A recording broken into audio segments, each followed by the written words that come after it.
Thank you, Carrie. I appreciate it. So, so yeah, this is a class that's near and dear to my heart. I I love lead whole concept of lead generation, of trying to figure out ways to engage with the leads that I do have, whether they be in my pipeline or even leads that I've got in a in contact status. Like, what are the best ways to get in touch with those leads? What are the best ways to capture those people? So we're going to kind of do two different things today. One, we're going to talk about obviously capturing leads and that sort of thing, but we're going to talk about it from two different aspects. So the first one, we're going to talk about social media. I know that's a hugely hot topic these days. How do I get more leads from social media? How do I get my name out there? What do I do? What does that look like? What should I be doing every day to make sure that I'm on the right track with those sorts of things? And then we're going to talk a little bit about just sort of the philosophy behind lead capture, right? So when a lead comes in, or you're prospecting for leads or lead generating, there will be a little bit of overlap from what Rocky did last week, but I'm coming at it from a slightly different perspective. So so those are the things that I hope to cover today. But the first thing that I wanted to ask you guys by way of interaction, listen, I don't like to listen to myself talk for an hour, so the more you guys can chat with me, the better it'll be. So talk to me a little bit about, so come off mute, talk to me a little bit about, like, when I say the words lead generation, or I say the word lead conversion, or we start to talk about these things, I feel like some people start to come off mute, tell me that, because I don't want this just to be an instructional thing. I want to try to coach you through some of these mindset issues that you might have. Chances are, if you've got them, someone else has it. So hop on, come off mute, tell me what your initial thoughts are around leads, lead generation, lead conversion, those sorts of things.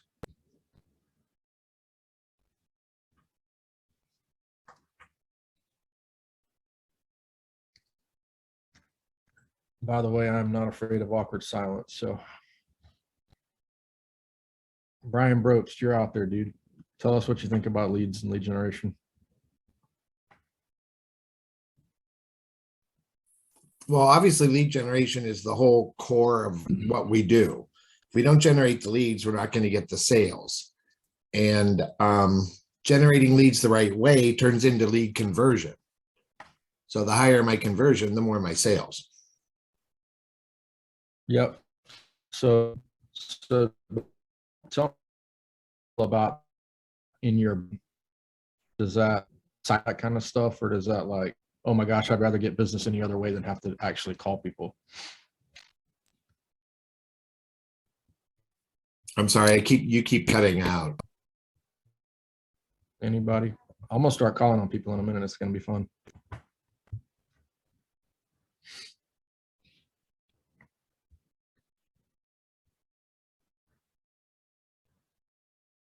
Can you guys hear me okay?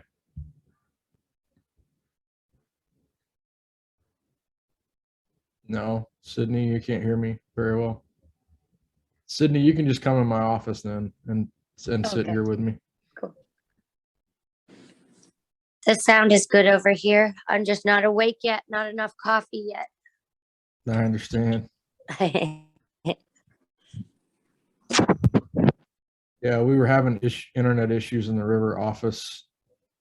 Kelly, am I cutting in and out?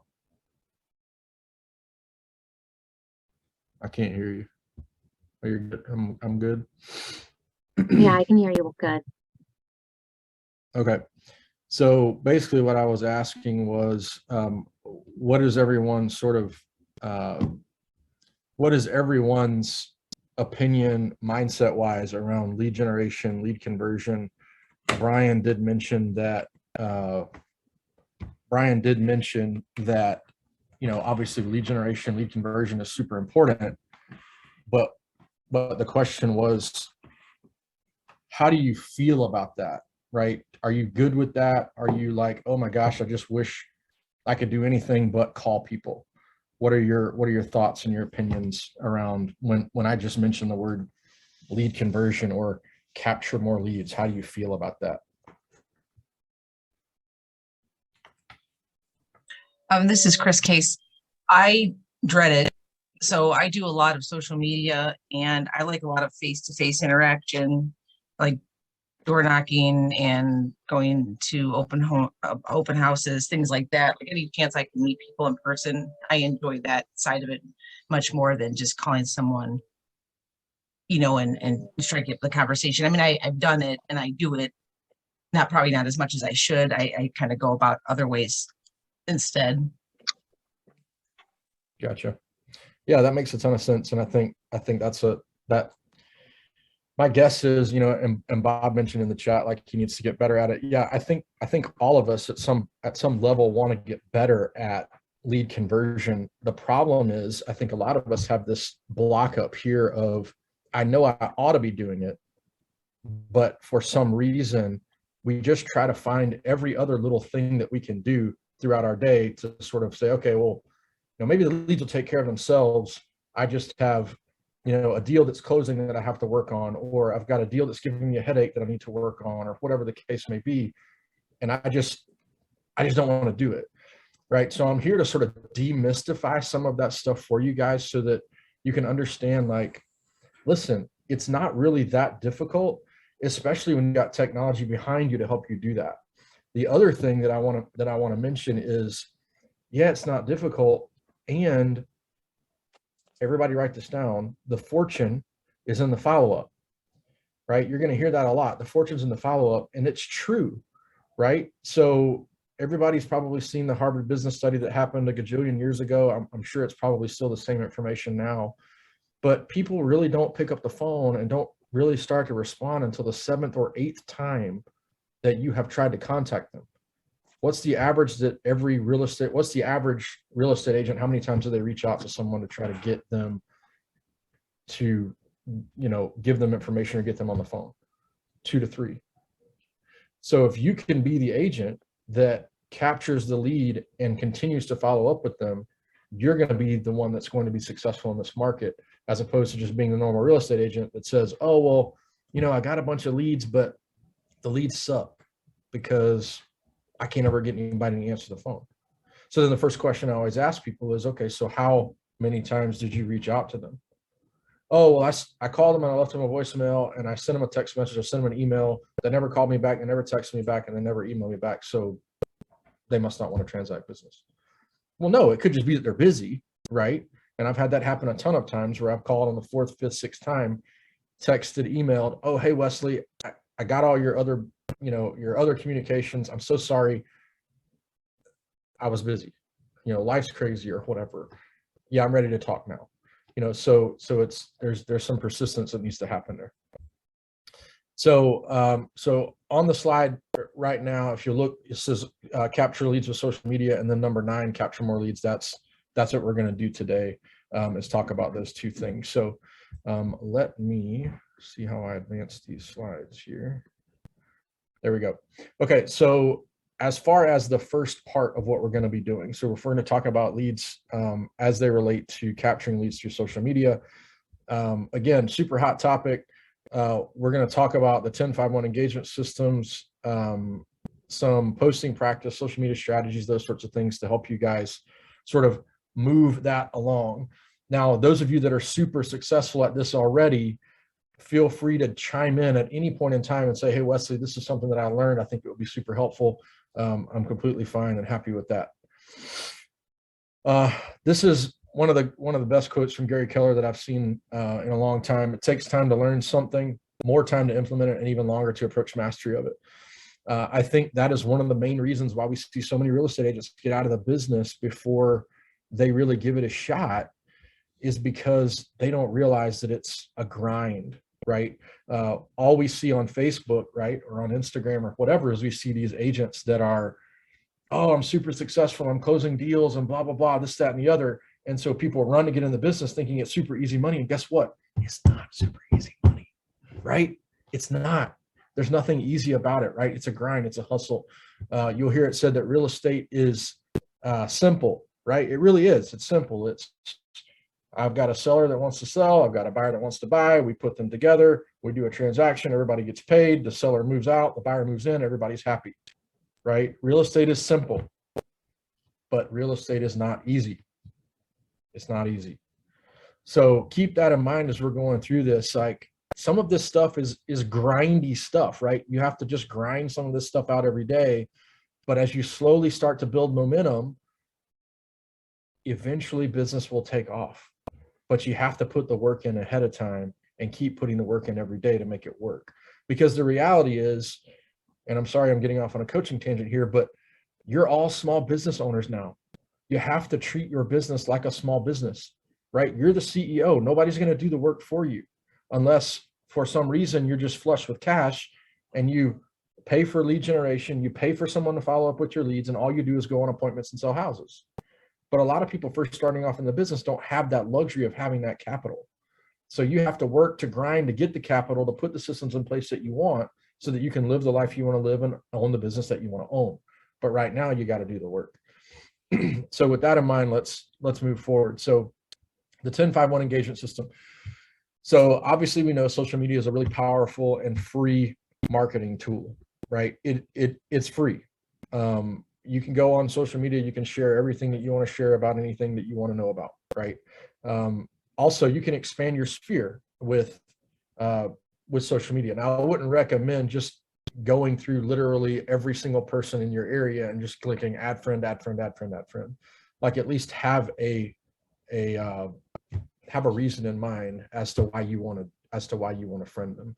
And then engage with your followers. So we're going to talk about what that means and what that looks like to engage with your followers. So the 10-5-1 engagement system. So everybody's probably thinking, like, what in the world are you talking about? So this is actually a really, really cool system that I don't know that it's necessarily original to Keller Williams, but I would say that a lot of people that are really good and really engage a lot with social media, this is probably what the standard is, right? So how many posts do you like per day?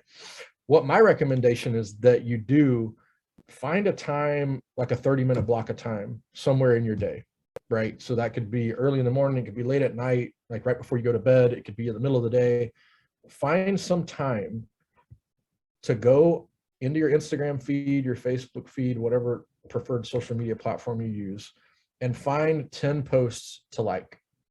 Right now, unless you're super pretentious, right, and you're super vain and you're like, oh, I want to check every single like that I have, that's not really going to move the needle on your social media presence, right? It tells people that you're around and that you see it, but literally I could go through my feed in 10 minutes and literally heart every single post if I wanted to, right? So that doesn't really move the needle that much. But the next one really starts to move the needle. So we talk a lot about engagement with social media. Listen, social media is not going to work for you if you do not engage with the people that either you're friends with or that comment, like, share your posts that you create, right? So commenting is how you start to engage, right? Liking is some surface level, like, okay, yeah, thanks for liking my post, have a great day. But when you comment, that leaves an impression in people's minds, right? So 10 likes, find 5 of those posts to comment on. Hey, that's really cool. Hey, that's an awesome picture of your dog. What kind of dog is it? Like, it could be anything. Oh, hey, you went to the national park to hike. That's awesome. We went there last week. What did you guys do? Like, just something to show that you're paying attention to what's going on, right? But here's where it gets really interesting. So 10 likes, 5 comments, but 1 direct message.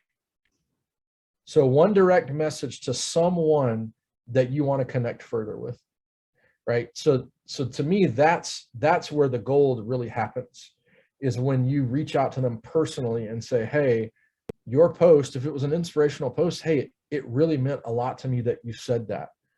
Or maybe they shared a sentimental post or a sad post, and you join them in that sadness. It creates that human connection so that they remember you. And next time they're on your social media account, maybe they remember, like, oh, hey, you know what? Like, Wesley reached out to me the last time that this happened. He just reached out about something that really happened to him that was meaningful or impactful. I should reach out to him and talk to him about that.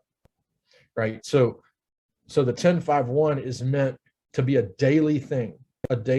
So if you really want to skyrocket your social media game, start with this. It's really super simple. It'll take you, maybe 20 minutes, unless you've got a gajillion friends and you've got a ton of stuff that you need to go through. And if that's the case, try to break it up, right? A couple times a day, maybe hop on for 10, 15 minutes, go through, do some likes, make some comments. And they don't have to be anything crazy. It's not like you have to write a paragraph worth of a comment. Just, hey, that post really resonated with me. Hey, I love that. Hey, that's awesome. Hey, I'm sorry that happened to you. Whatever the case may be. Okay. So that's the 10-5-1. Here's something that's super important when you're posting yourself, right? I see so many real estate agents, all they want to do is post about business. So they'll say, oh, I see this awesome new listing that came up, or I was talking to my broker today and this is something that he said, or here's all this information that you need to know about real estate. Here's 5 ways to sell your home. Here's, 3 things to do to win in multiple offers, so on and so forth. People don't want to hear about that. Spoiler alert. You're going to push people away from your page and from your profile if all you post about is business. So here's the ratio, right? It's out of every 5 posts, 4 should be personal, 1 should be about business. Personal posts can be literally anything about your life. People want to know, like, and trust people that they work with, right? And if you follow social media at all and social media trends, if you follow just worldwide trends in general, what we're seeing is that people, like, we're moving to a more authenticity,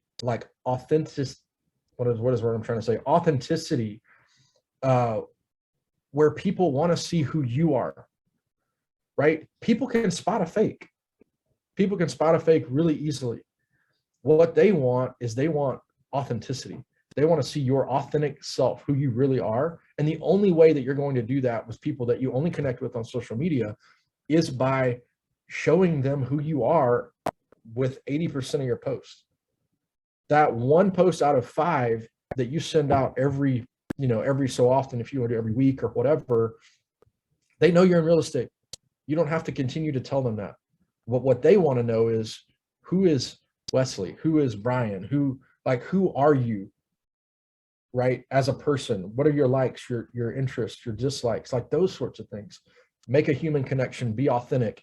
They will know, like, and trust you. And I promise you, people will start to reach out to you on social media and say, hey, I know you're a real estate agent. It's been so cool to get to watch your story about whatever. We're looking to buy a house. Can you help us? It happens to my coaching clients all the time. So just be aware, follow these rules, right? 4 personal posts to every 1 business post, and you'll be good.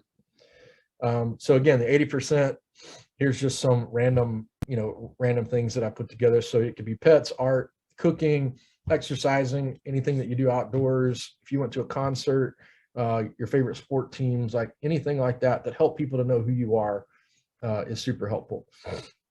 And then the 20%, so they could be listings, open houses, any awards that you've gotten, any speaking events that you've attended, that you got some sort of little nugget from. People really do enjoy that kind of stuff. They just don't enjoy a lot of it, right? So it needs to be done in moderation. So the 10-5-1, this is the 80-20 rule for posting. And then if you really want to go above and beyond, and you want to show people that you really care about the community that you live in, show them some stuff about community service that you do, because it shows that you care about the neighborhood that you live in, the city that you live in. It shows that you're aware of what's going on from a community service standpoint. And people love when other people serve. And I tell this to my coaching clients all the time. Unless you're just purely an evil person, right? Most everybody on the planet has this intrinsic need within themselves to help other people, right? So when other people see that you are helping other people, it stirs something in them emotionally that makes them connect with you. And that's super important, right? Logic makes you think and emotions make you act. So if you can stir their emotions a little bit, that may get them to act. Now, obviously, don't just do community service because you just want to get more leads. Like, please don't do that. But by all means, get out in the community, do community service, show people that you do that, just so that it can humanize you that much more. Before we move on to social media strategies, let me go back. What are your thoughts so far on any of that? Any sort of questions that you have or anything like that? Nothing crazy. Sydney's sitting in my office. She's telling me I need to move. I need to go ahead. I need to move forward here. So, so real estate business post, 10% community service. Okay, so social media strategies. So again, the top one I've got up here is the most important one, right? Connect with people you know or have met. And what I mean by connect is not send them a friend request. It's actually communicate with them, connect with them. Yeah, Cassandra, that's an awesome point. So Cassandra just put it in the chat. I agree with what you said. I've noticed I get annoyed with seeing the same content all the time. 100% agree with that. 100% agree with that. That happens all the time. And that's why I say, be really careful with what you're posting online, right? People don't want to continue to see the whole, and again, if I'm a potential buyer or potential seller, right? If I want to know what 3 things I need to do to get my house ready for sale, guess what? I can go to YouTube for that, right? People don't want to know about that. People want to know about overall market trends, what's going on in the market. Let me ask you guys a question. The last time you told someone that you were in real estate, what was the first question they asked you? I guarantee you I know what it was. It was, oh, awesome, you're in real estate. How's the market? If you don't have an answer for that question, like memorized that you can just spit out, please work on that today. If you take nothing else away, work on, hey, you know what? Here's what the market is doing right now. Boom, 2 or 3 sentences. And then it makes you look like an expert. You don't fumble your words, and they'll understand that you know what you're talking about. That's what you can't find on YouTube is how's the market. Anything else you can find. So don't bog your social media down with all this tips and tricks and real estate. Tell them what the market's doing. That's all they really care about. Post about your neighborhood, use images, congratulate new homeowners, post about listings, engage. Using images is super, super, super helpful, right? Because people always call them thumb stoppers when you talk about social media. Like you want someone to be scrolling through social media and stop on your post to be like, okay, wait a minute. That's an interesting picture. Even if it's not about a house, but it's just something that you're wanting to get across, like some point about the market or whatever, put some silly photo, put something in there that's going to make them stop and go, wait a minute, why did they put that? Let me read this really quick. The same thing for personal posts. If you're going to talk about your dog, but not post a photo, like how does that make any sense? Right? So you want to make sure that you're always using some sort of images. We'll talk about video in a second because that's going to be super huge moving forward too. And engage. That's the very last thing on this slide. But again, that's super important. Please, please, please engage with your people. Do the 10-5-1 or make that whatever ratio you want it to be. Maybe it's 5, 2, and 1 or whatever. But try to engage as much as possible, especially, listen, everybody tune into what I'm about to say. Answer and respond to every single comment that anyone posts on your post. So unless you're a baller, right, and you've got a gajillion people that follow you and you put one post up and there's 5,000 comments, if there's 10 comments, respond. Just say, hey, thanks, or that's awesome, or haha, or what. Like, it doesn't have to be, again, a paragraph. But unless you're like Sydney, who has a gajillion followers and has 500 responses on a post, take the time to do it, because it does two things. One, it shows people that you're actually paying attention to what they're writing on your posts, which will cause them to do that more. And second, it triggers the Facebook and the Instagram algorithm to serve up your stuff to more people. The more people that it's served up to, the more followers you gain, the more followers you gain, the more people you can engage with, the more people you engage with, the more leads you could ultimately get from your social media. So please, please, please make sure that you engage as much as possible.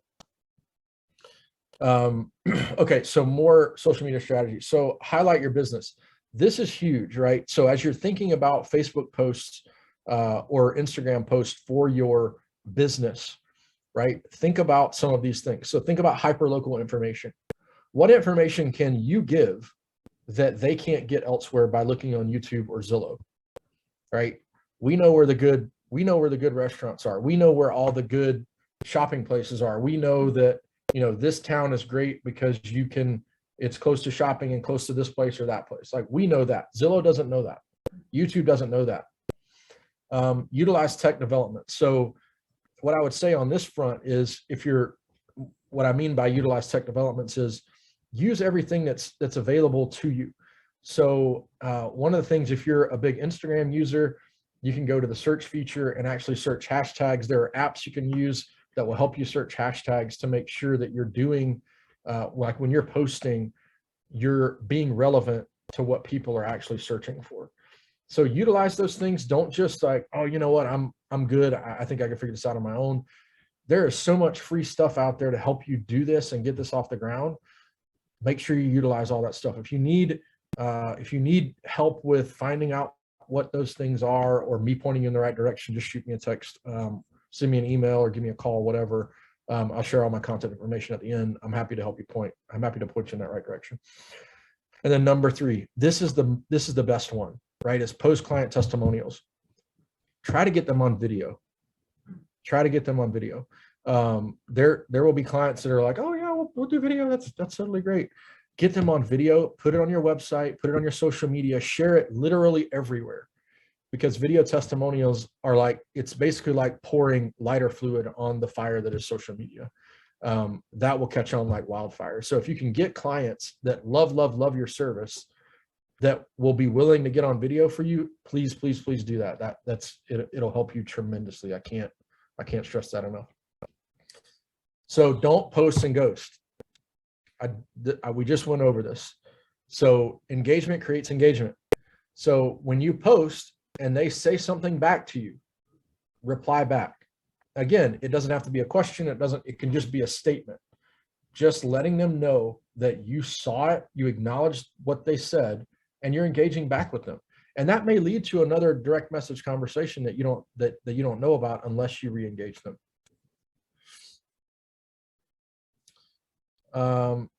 Add value. Here's another tip for you guys.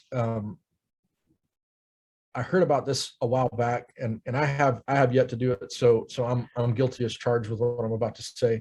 But it says participate in online communities where you offer a unique and valuable perspective. What I have heard of some agents doing, and they have been wildly successful at it, is starting a Facebook group for their community. Now, I know that there's a ton of those around already, right? But maybe it's something that's super hyper local that you haven't thought about yet. So for example, if you're a pet owner, maybe you want to connect with pet owners in Western Cleveland. So maybe you could start a Facebook group, West Side Pet Owners. Or maybe you hate cats but love dogs. So you make it Cleveland West Side Dog Owners, or cat owners, or whatever, whatever you want to do, and grow that group.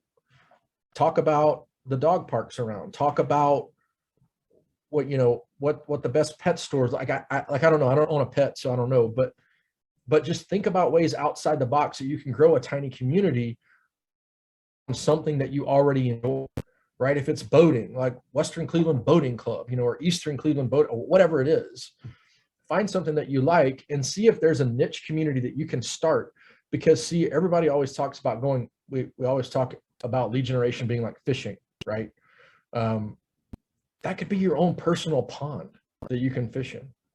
And you could tell people, you can actually, when you create a Facebook group, you can have it ask people questions in order to gain entrance. One of the questions you can ask is, are you a real estate agent?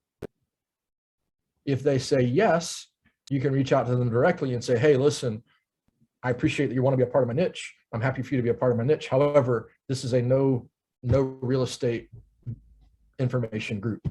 So if you want to come in to schlep your latest listing, this is not the group for you. Right? But you can engage with those people over and over again. And if they're also friends with you on Facebook, guess what? They're going to know that you're a real estate agent. And who do you think they're going to call first if you're engaging with them over and over and over again about something that they already love and that you love also? So that's what I mean by participating in online communities. So next, more strategies. So be authentic. Again, we've already talked about this. Don't be a jack of all trades. I just talked about this also. Find a niche, right? Not everybody is great with first-time home buyers or seniors that are downsizing, right? Like find a niche that works for you and try to find that on social media and schlep that on social media, as opposed to being like, I help everybody and I just want to sell houses. You know, find a niche. Write this down. The riches are in the niches. Right? You want to really have a really successful real estate business. Find someone that you know that does really, really well in real estate, and they're going to tell you the same thing. Yeah, I decided that I wanted to work only with first-time home buyers, and those people, God bless you. First-time home buyers are awesome, but they require a lot, right? Or you know what? I only wanted to work with families with young kids because I'm in that phase right now, and I want to help serve them. You know, or I only want to work with the elderly, or I only want to work with downsizers or whatever. Figure out what niche you love and go after that niche. Number 3, everybody's gonna, I already feel the eye roll before I even say this, right? Use video.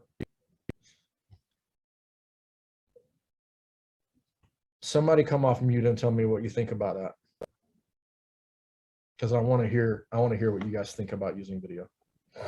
I like it. I think it makes you feel more personally connected to someone when you can see their face or hear their voice, and it just, really connect with them more than just glancing at some writing that they posted. Absolutely. Jenna hit it out of the park with that. Yeah, thanks, Jenna. That was great. Totally agree. It adds a different level of authenticity to what you're talking about when they can see and hear you. And I forget exactly what the stat is, but you can communicate a lot more through a video than you can through written paragraph form. And the statistic is staggering, right? Everybody knows that 60% of statistics are made up anyway. But the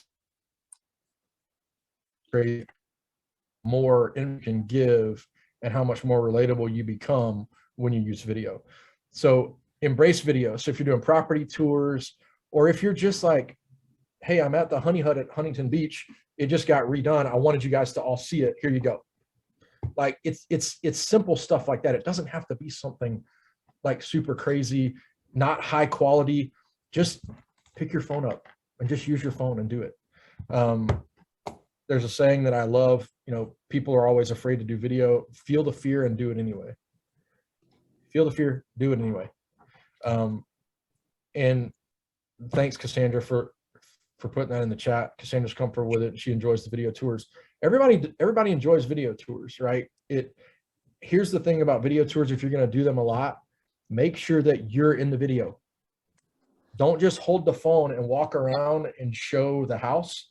Have somebody come along with you. You be in the video, because it helps people, again, for that know, like, and trust factor, right? The more they can get to see you, the more they get to see your mannerisms, how you act, how you portray yourself, they're going to know, like, and trust you even more. Okay. So by way of recap, the 10-5-1, the 80-20, for ratios for business posts versus personal. Highlight your business. Don't post and ghost. Add value. We're supposed to put this up every time Sorry. that we do a class. Go ahead. Sorry to interrupt. Can we, I don't know how to save these notes. Do they save on something so that I can read them later? So this will be recorded and it'll be on the YouTube channel. If you need the slides, I'll give you my information at the end, and you can always email me and I'll shoot them to you. Okay, thank you. That would be great. Yep, no problem. So Keller Williams always wants us to put this out. Don't call people you're not supposed to call. Okay, so the next thing that I want to talk about is this whole idea of prospecting versus marketing. This is super huge. It's actually, I feel so passionate about this part that I've actually put it into my group coaching program. Like we spend a whole hour just on this. I won't spend that long on this today, but it's super important for you guys to understand when you're capturing leads. There's sort of two different ways to do it. This is your number one job. So let me be really clear with what I'm about to say. If someone were to say to you, if you were to meet someone brand new and you said, hey, so-and-so, what line of work are you in? And they say, oh, like I work at Moen, for example. Oh, cool. What do you do there? Well, I work in corporate sales. Okay, cool. That's awesome. Generally, the next question they're going to ask you is, what line of work are you in? Now, I say this tongue in cheek, but I'm halfway serious too. If you look at them and you say, I'm in the real estate business, you're wrong. You are not in the real estate business until you understand that you are first in the lead generation business. You will not have a house to sell if you do not generate leads for houses to sell, right? So if you think about literally any business in the world, pretty much, everybody's really in the lead generation business, right? I could start a brewery, for example, tomorrow. And I could say, hey, you know what? I have this brewery and I'm just going to literally sit at the front. Sydney, what do they call the front? Like the hostess stand. I could sit at the hostess stand and I could just wait for customers to come in the door. What do you think is going to happen?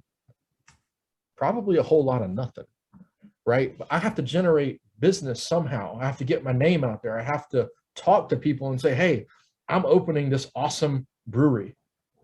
Will you come support me in my new venture? You got to do that. If you don't do that, you're going to be out of business, right? It's the same thing for us. So now, again, I said it sort of tongue in cheek. So please tell them that you're in real estate, right? But the reality is the mindset shift needs to be, I'm in the lead generation business. And if I'm not lead generating, I'm not really in the real estate business because I won't have a product to sell, right? So when you're lead generating, when you're trying to convert these leads, right? Maybe you're buying leads from Zillow, maybe you're buying leads from Google, maybe you're doing Facebook leads, like whatever the case may be, wherever you're getting the leads from, you're going to have to call them. You're going to have to talk to them, right? So I'm going to put this slide up. It's a lot. I'll email this all out, or you guys can catch it on YouTube. But I want to talk to this because I think it's super, super important. So to me, and this is not original to me. I didn't make this up. This is directly from Shift. But I did want to talk about it because I do think it's that important. What so many agents fail to realize is that all the time they want to look at, well, what's the method that I should be using, right? How should I lead generate? How should I find more leads? Like, what do I need to do, right? So we'll talk about that in a second. We'll talk about different methods of lead generation and all that.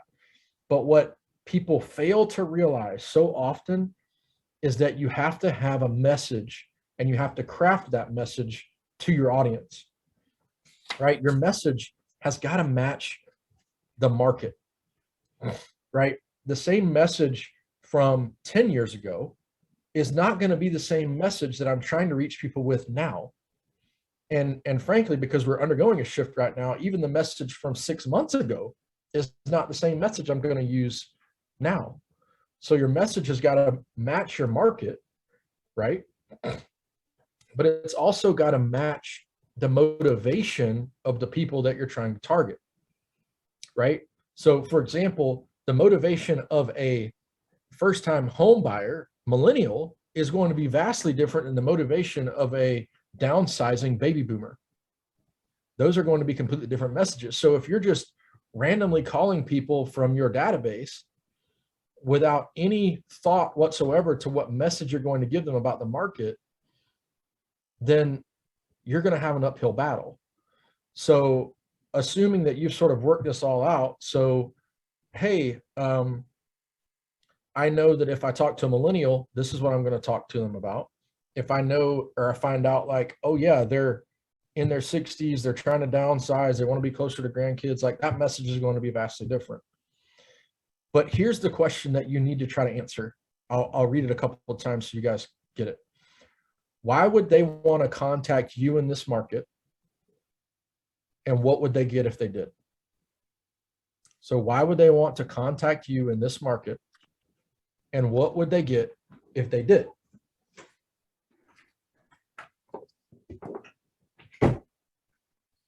So again, why would they want to contact you in this market? And what would they get if they did? Now, the smartest lead generators know that people respond mostly to messages that matter to them right now, right?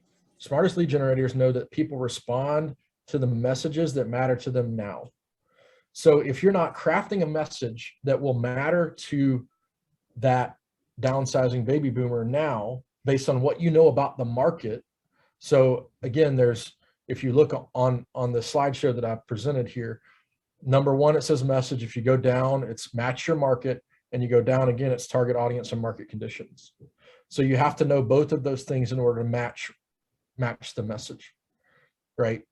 So make sure you're super clear on those things. What a lot of people, and what I hear a lot of real estate agents saying is that, oh, you know what, Wesley, like as long as I'm personally branding myself, none of this should matter, right? Like they should just come to me and it'll all be great. Well, personal branding alone, that's not going to get you to where you want to be, right? You must have a message that will be of direct benefit to each person that you talk to, right? So your personal message to, again, not to belabor the point, but your message to a first-time millennial home buyer is going to be vastly different than your message to a downsizing baby boomer, right? And so what's going to happen is as you're giving out information, as you're doing what we said on social media, we'll just use social media as the example since we've already covered that. When your message starts to connect with their why, that's when you start to get the phone calls and the direct messages saying, hey, I need to make a move here. But if you're constantly just spewing the same message, the market's crazy, the market's crazy, the market's on fire. Okay, we'll break down what that means for each segment of people that you're trying to reach. The market's on fire. Okay, what does that mean for a first-time millennial home buyer? Well, that means that we're going to be in multiple offers. That means, you're going to have to waive inspections, blah, blah, blah. At least it was like that 3 to 6 months ago. Now that message is changing. Now the message for downsizing baby boomers, that's a different message. Oh, well, you know what? Now's a great time to sell your large home and get into a smaller one. But here's what we're seeing with large homes right now. Homes are starting to sit in the market a little bit longer. It's not the crazy market that it was. Like those are the messages that you need to start crafting through your social media profiles so that people understand, oh, well, it's not just the market's crazy, the market's crazy, the market's crazy, because guess what? Every real estate agent on social media is saying that the market is crazy, or has been, right? But what's going to differentiate you from everyone else is crafting individual messages for people that you want to reach. Now, people are going to connect with you again. When your message connects to their why, they're going to start to call you. Now, when they do call you, you need to make an offer, right? So back in May, Mike Rapaski did this whole thing on making offers for immediate response, right? He called them MOFers. So you have to make an offer to get a response. So that's why I've got the make an offer on here. So make an offer, there's a direct offer versus an indirect offer. Direct offer is, do you want to buy or sell with me right now? It's direct. You get immediate feedback, it's direct. Indirect offer would be, hey, I know they don't want to buy or sell right now, but guess what I'm going to do? I'm going to set them up on market reports that they're going to get every month for their neighborhood so that they know what's going on in their neighborhood so that when they're ready, they'll contact me, right? That's an indirect offer. So either one, you're looking for a response. Either a direct offer is going to be a yes or no, I want to do it right now. An indirect offer may lead to some sort of response later on down the line. I can't stress how important having a message matters. Like, it's so important to have a message crafted. The second thing, and this is what, again, a lot of people want to talk to me about is, okay, so that's cool. What methods am I using for lead generation or lead conversion? So you've got prospecting and you've got marketing, right? So can anybody tell me what they feel like the differences between those two things? What's the difference between prospecting and marketing?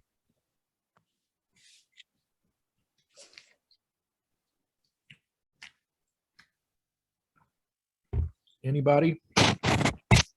I think marketing is like, if I were to post something like general to everybody, like basically like I'm a real estate agent if anyone needs anyone. And I feel like prospecting is just more direct attention, maybe like going through my phone and, calling 10 people out of my phone or something, or going to the coffee shop and picking up 10 business cards or something like that. Yep. Perfect. So prospecting versus marketing. So prospecting is you going to get the leads, right? You're going to get them. So you're seeking them, right? So just like, think about it. I mean, everybody, when you hear the word prospecting, you think about gold, right? So you're actually going out to try to dig for the gold yourself. Marketing is a little bit different. So marketing is you're trying to get people to contact you. You're trying to attract them. So prospecting is you're contacting them. Marketing is basically casting a wide net, trying to get people to come to you, right? Prospecting is quicker and it offers immediate feedback. So you're calling, you're prospecting over the phone. Yes, I want to work with you. No, I don't. It's immediate feedback. Marketing is more of a long game, but the great thing about marketing, like Jenna said, is it puts you in front of a lot of people at one time. The question that I get asked a lot though is, Wesley, what do I do? Do I prospect? Do I market?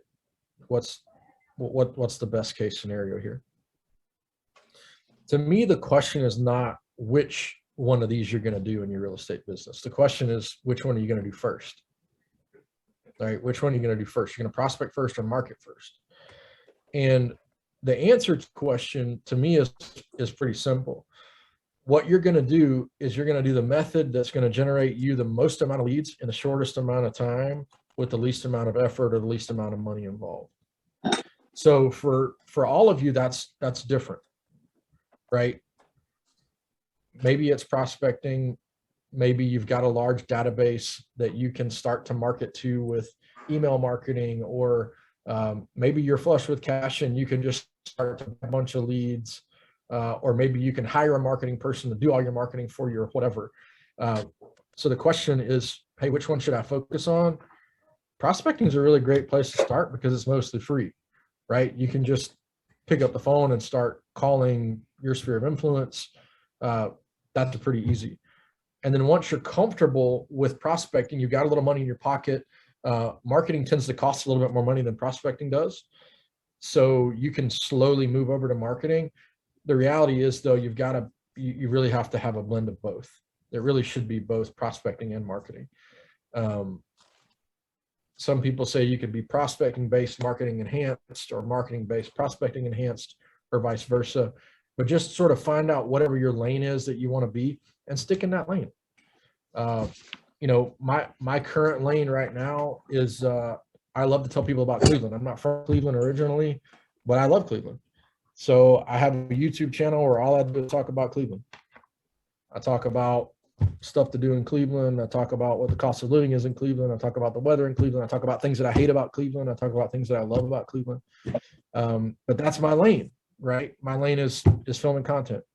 Other people have other lanes that they like to be in. But again, find your lane, whatever that is. If you need help, call me. I've got questions I can ask you to say, hey, Wesley, like, what lane should I be in? Well, my first question is always going to be, what are you passionate about? What are you passionate about? Right? Sydney's passionate about basketball. So what can Sydney do to help grow her business around something that she already knows, loves, and enjoys doing? So same thing that I would ask any of you is find out what you love, what you enjoy, what you're passionate about doing, and then find a way to lead generate around that. Okay, so let's move on. So leads are everywhere. Please don't forget that. Leads are literally everywhere. You approach people, you connect with them, you ask them for their contact info. Let me give you guys a little tip and a little scenario that's hopefully going to be of help to you. I heard this on a podcast the other day, and it rocked my world. So when you first get into real estate, or even now, if you're a seasoned real estate agent, you could try this, and I think it'll be amazing. So the rule of thumb is you always want to try to have some sort of a conversation via phone or text message with your sphere of influence once a quarter. So if you're a newer agent, your conversation can go something like this. You could call them up the day you get your real estate license and say, hey, it's Wesley. I'm really sorry that I haven't been in great contact with you lately. How's it going? And just let them talk. Oh yeah, you know what? I'm a really lousy friend too. I haven't really called you either, but things are doing great. Ask them the question. What are you doing for a living now? Oh, I'm working at Moen. Okay, yeah, okay, cool. Oh, what do you do for a living now? Oh, you know what? It's really funny to say that. I just got my real estate license. Oh, awesome. How's the market? It's just going to happen. Once you have that conversation, write down whatever it was that they said, any pertinent information, like, their dog just died, they're, whatever, they were sick, they just had surgery, yada, yada, yada.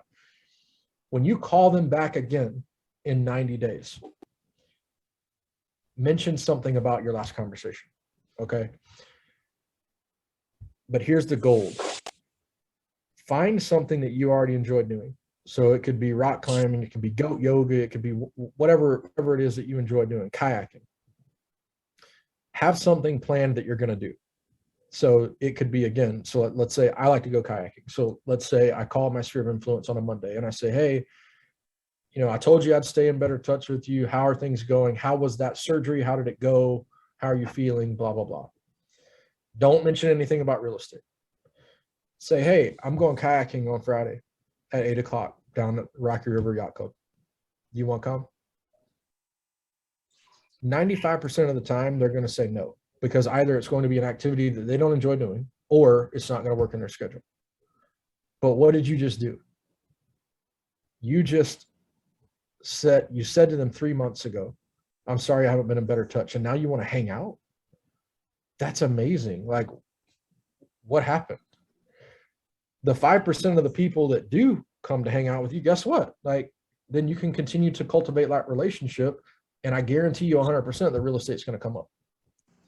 So, and then 90 days after that, when you call them, have something else planned, something that you enjoy doing, invite them to come along with you. Hey, I really enjoy rock climbing. I'm going to go rock climbing down at Nelson Ledges. You want to come? Oh, you know what? I don't really like to rock climb. Okay, well, that's cool. Well, hey, you know what? Have a great day, and I'll call you later. Okay, awesome. Try that for 6 months. Try that for 6 months. Try that for 12 months, and let me know how that works out. But I guarantee you'll get more business, because, again, it's that know, like, and trust, that human factor that you're bringing in. Okay, so let's see what else. Oh yeah, lead generation is a contact sport with simple rules. It means making contact with people through prospecting and marketing. So we're in a contact sport. That's what this is. I did want to put this in here. So again, I talked a little bit earlier about the fortunes and the follow-up. So what so many people fail to do is they move, right? So that's at the top of the graph. They move, and then nobody contacts them. right? Like we as real estate agents, hey, I got my commission check, I'm out. And we miss so much business by not following up. And so the time that you want to really ramp up your follow-up is in that time between the bottom of the graph and they're moving up. You see all the little tick marks on there. So we need to make sure that we stay in contact with our people, not just right before they want to move. So again, those conversations are really easy if you want to set them up on some sort of a smart plan or some sort of drip campaign. Those things are as simple as, hey, I've got plumbing. I've got a guy who does all my plumbing for me. He's highly recommended. You want me to send you his info? And that can all be set up on a smart plan and just go out. But at least that way they know that you're thinking about them. And then again, you're calling them every quarter, at least I hope you are. And you can even invite them into your life too. Like, hey, I know that when we did this transaction, you mentioned that you're a foodie and that you love to go out to eat. Hey, I'm going out to this new restaurant on Friday. You want to come? Whatever. Let's see here. Again, prospecting versus marketing. We've talked about this already. So prospecting, again, time intensive. It's very proactive. You're going out to try to get the business and you get immediate results. Marketing, complete opposite, right? Very money intensive. It's very passive, not passive from a standpoint of you don't have to dump money into it and work the system. You do, and you get long-term results from it. And some people really love the long-term results. They love to do the digging. But if you're like most real estate agents, we want the paycheck now and not in 6 months. But don't be that agent, right? Just know that you can prospect and market both and make good money doing this. So I told you guys I'd give you some of the examples of prospecting, examples of marketing. So here's prospecting. So phone or face-to-face, listings without agency. Please don't approach anyone that's already got a listing on the market or anything like that. But for sale by owners, expired listings, you can do circle prospecting. For those that don't know what that means is you can actually go online and there are companies that will sell you contact information. So you could literally drop a pin on your house, pull out a bubble of 5 miles, and it'll give you everybody's phone numbers and email addresses for that particular bubble. And then you can just literally call and say, hey, I just placed a listing online at 123 Main Street. That's one of your neighbors. How would you like to pick your neighbors? Do you know anybody that wants to move into the neighborhood? So on and so forth. Community outreach. Again, if you're out doing charity or volunteer work, that's a great way to meet people. Again, this is a contact sport. Key relationships. So corporations, builders, banks. Again, like key relationships, that could be your barber. It could be anybody. Anybody that you come in regular contact with. Teaching and speaking opportunities, delivering meals, door-to-door canvassing, networking events, booths and kiosks. All those sorts of things are great ways to prospect for new business. Then you've got marketing. So again, this is where we're starting to get more into the like, hey, this costs money sort of thing. Radio, TV, newspapers, those sorts of things. Online advertising obviously is going to be super huge. Social media, pay-per-click advertising, portals, meaning buying leads from realtor.com and Zillow. Broadcast or content creation, direct mail. If you wanted to do direct mail, I know agents that do crazy good business from sending out postcards every month. I wanted to tell you guys about that whole thing really quick though. That's known as geographic farming. So if you find a neighborhood that you want to really dominate, so it could be like, for example, Meadow Lakes out in North Ridgeville, you could set up a huge plan around just farming that particular neighborhood. So you could, door knock that neighborhood. You could hold client events in that neighborhood, send out postcards in that neighborhood. Like there's a lot of things you can do to try to be the agent of choice in that neighborhood. So that's what we mean by geographic farming and this whole idea of like direct mail. It's a holistic system. If you want to talk more about geographic farming, we can have another class about that, but it's really, really cool stuff.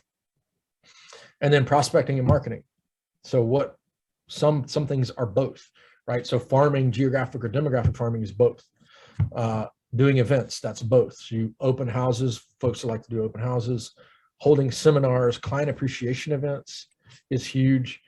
any sort of networking that you do. So with your sphere, your past clients, even other agents, and then obviously purchase leads as well. Client referrals, can't tell you enough. Always ask your clients for referrals, and don't ask them for a referral at the closing table. They have so much other stuff on their mind. They're thinking about the moving truck. They're thinking about when they're going to get keys, when I got to take a day off, don't do it then. Like the final walkthrough is an awesome place to try to get a review from them or a referral. Like, hey, we just did the final walkthrough. We're all set to close. Like, hey, can you guys do me a favor? If I send you a link, can you leave me a 5-star review on Google or Facebook or wherever you want them to leave a review? They're super happy then. They're grateful for all that you've done. Hey, by the way, thanks for leaving me a 5-star review. Do you know anybody else that I could help right now? Ask. If you don't ask, the answer is always going to be no, right? The answer is always going to be no. Thank with a handwritten note. That's huge too. People love to get handwritten notes. And I would recommend you sending out handwritten notes to literally everybody that you know if you come in contact with them for any reason. It doesn't have to be real estate related. It's just a really nice touch for a lot of people. Let's see here. So events and seminars is another huge thing that you could do. People have wild success with like these first-time home buyer seminars. I'll give you guys a tip. Nobody that I know of does seller seminars.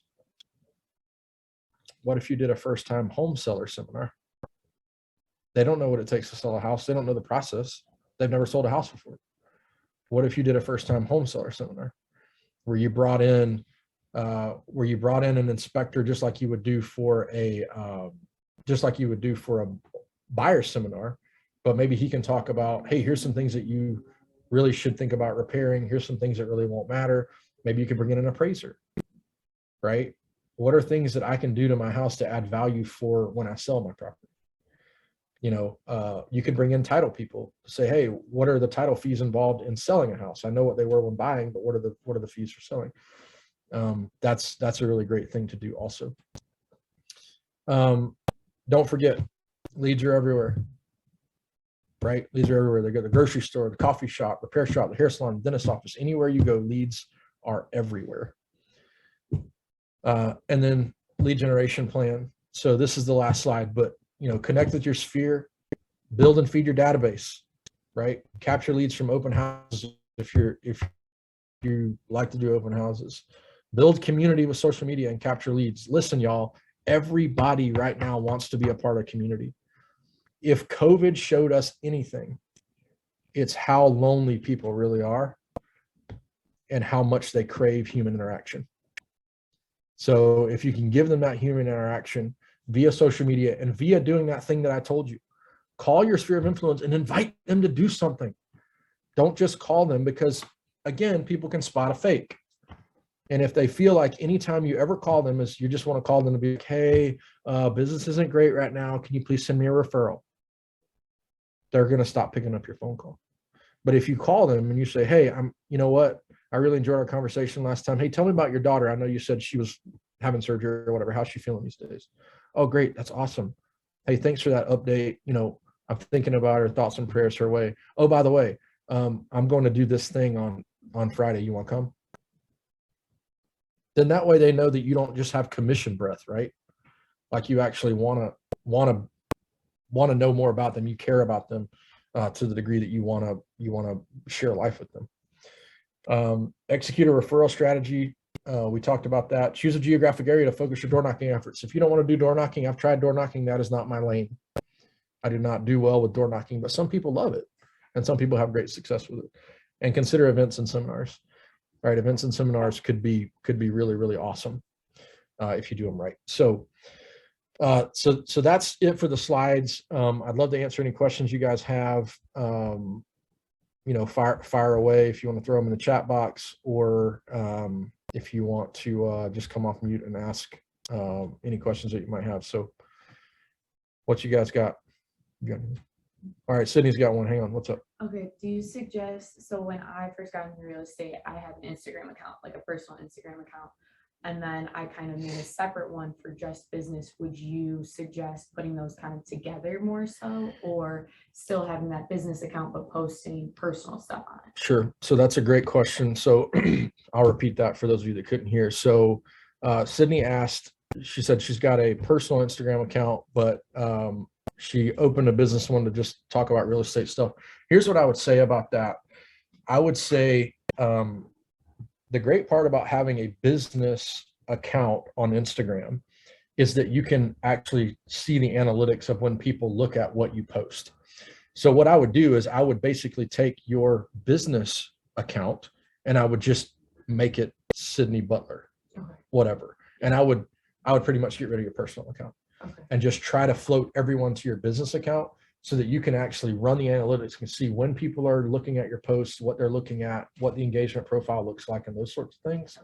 And just because it's a business profile doesn't mean that you have to name it a business, right? You can still name it your name so that people can still find you, and they still, because they don't know if it's a business account or a personal account. They just know that it's Sydney.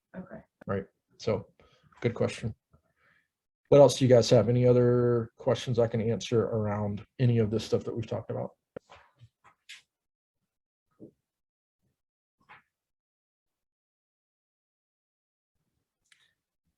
So I'm going to type my information in the chat box here so that if you need to contact me for any reason, please do so. I can email you the slideshow if you want. If you need anything else, please feel free to call me, shoot me a text, email me. Happy to answer any questions that you might have about any of this stuff or anything else. Yeah, so anybody got any questions before we get off of here?